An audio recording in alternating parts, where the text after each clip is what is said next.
রাধে রাধে বন্ধুরা, হরে কৃষ্ণ। আশা করছি আপনারা সবাই খুবই ভালো আছেন। আমি আমার গোপালসোনারা খুবই ভালো আছে। আজকে চলে এসেছি চাম্পাটি মিলগেটের একটু আগে বাঘের মোড়ে, যেখানে অনেক ঐতিহ্যপূর্ণ একটি রথযাত্রার আয়োজন করা হয়। তো এই হচ্ছে সেই মন্দিরটা যেখানে শ্রী শ্রী জগন্নাথ দেব থাকেন এখানে।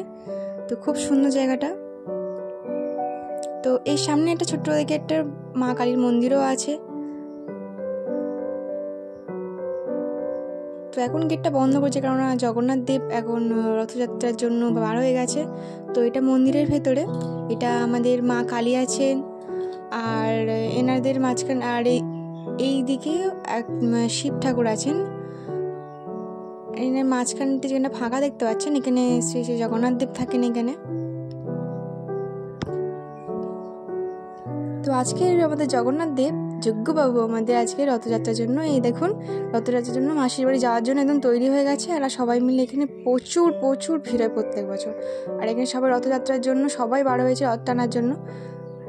তো আমি একটু রথ টানবো, কারণ আজকে বাড়িতে পুজো দিয়ে এসেছি, শ্রী শ্রী জগন্নাথ দেবের বাড়িতে পুজো দিয়ে এসেছি, আমাদের গুলুবাবুর বাড়িতে পুজো দিয়ে এসেছি। তো এবার রথ টানতে আমরা চলে এসেছি। এত ভিড় যে ঠেলাঠেলি হচ্ছে, আর আমি রথটা ঠিকভাবে টানতেও পারছি না, কিন্তু চেষ্টা করো টানার।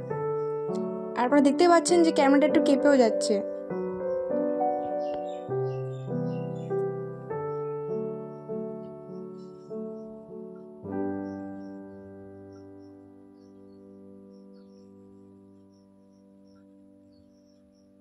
তো রথ টানার সাথে সাথে পাশে একটা ছোট্ট দিকে রথ যাচ্ছিল। সে রথটা ছোট বড়টা ভুল, সেটাও একটা বড় রথ যাচ্ছিল।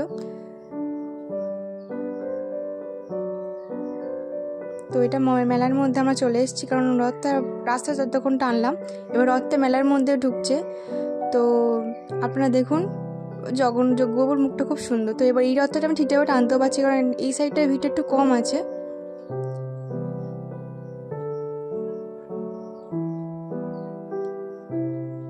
তো আপনার সব ভিডিওটা শেষ পর্যন্ত দেখবেন।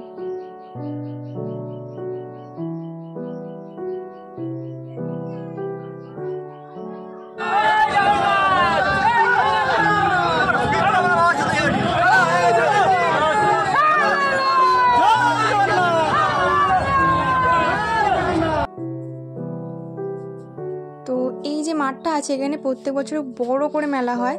আর এই মাঠের মাঝখানে থাকেন জগন্নাথ দেব।